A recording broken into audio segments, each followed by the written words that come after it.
በዓለማችን ላይ ካሉ የስለላ ተቋማት መካከል እንደ እስራኤሉ ሞሳድ ስሙ ሲነሳ ፍርሃትና አድናቆትን እኩል የሚያጭር ድርጅት የለም።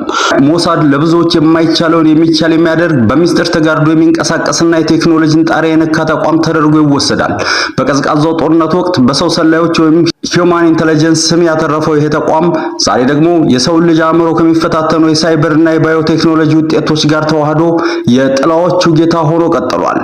አንደኛው የአእምሮና የቴክኖሎጂ ውህደቱ ነው። ሞሳድ ሰላዮችን የሚመርጠው ከሺዎች አንዱን ነው።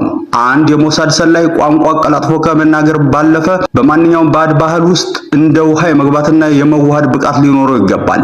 ከዚህ ጎን ለጎን በምስሉ ላይ እንደሚታየው አይነት ባዮሜትሪክ ቴክኖሎጂዎችን ማለትም ሕይወት ያላቸውን ፍጥረታት የሚመስሉ ድሮኖችንና ጥቃቅን መከታተያዎችን በመጠቀም ጠላት በማይገምተው ቦታ ሁሉ ይገኛል። ሌላኛው ደግሞ ስለ ሞሳድ ሲነሳ የማይረሳው ታላቅ ሰላይ ኤሊ ኮሄን ነው። በ1960ዎቹ ካሚል አሚን ታቤት በሚባለው የሐሰት ስም ሶሪያ ውስጥ እስከ መከላከያ ሚኒስቴር አማካሪ ድረስ ዘልቆ በመግባት የእስራኤልን ህልውና የታደጉ ምስጢሮችን ማውጣቱ የሞሳድ የግል ታሪክ ትልቅ ምዕራፍ ነው።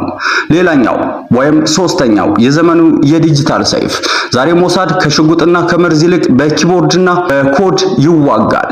ስቱዜንት የተባለውና የኢራንን የኒኩለር ማሽኖች ያፈራረሰው ቫይረስ ሞሳድ አካላዊ ጥቃት ሳይሰነዝር እንዴት የአንድን ሀገር ስትራቴጂያዊ ተቋም ማሽመድመድ እንደሚችል ማሳያ ነው።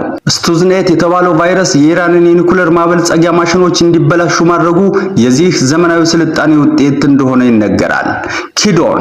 በሞሳድ ውስጥ ኪዶን የተባለ እጅግ ጥብቅ ሚስጥራዊ ክፍል አለ። የዚህ ክፍል አባላት ኦፕሬቲቭስ ተብለው የሚጠሩ ሲሆን በጠላት ክልል ውስጥ ገብተው ከፍተኛ ጥቃት የሚጠይቁ ግዳጆችን የመፈጸም ብቃት አላቸው። አስገራሚው እውነታ ሞሳድ ሰላዮችን በሚመለምልበት ጊዜ ከፍተኛ የአእምሮ ብቃት ወይም አይኪው ብቻ ሳይሆን በማንኛውም አይነት አስቸጋሪ ሁኔታ ውስጥ የመላመድና የመኖር ብቃትን በእጅጉ ይመዝናል። በአጠቃላይ የሞሳድ ጥንካሬ የሚመነጨው ከዘመናዊ መሳሪያዎች ብቻ ሳይሆን ከጠላትህ ቀድማ አስብ ከሚለው የማይታጠፍ መርሆ ነው።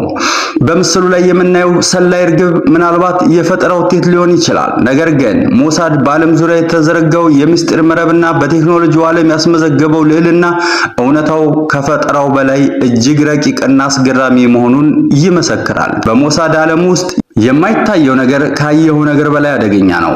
አዲስ ኢንሳይት ከዘገበው ላይ ነው ቀንጭበን ያቀረብንላችሁ።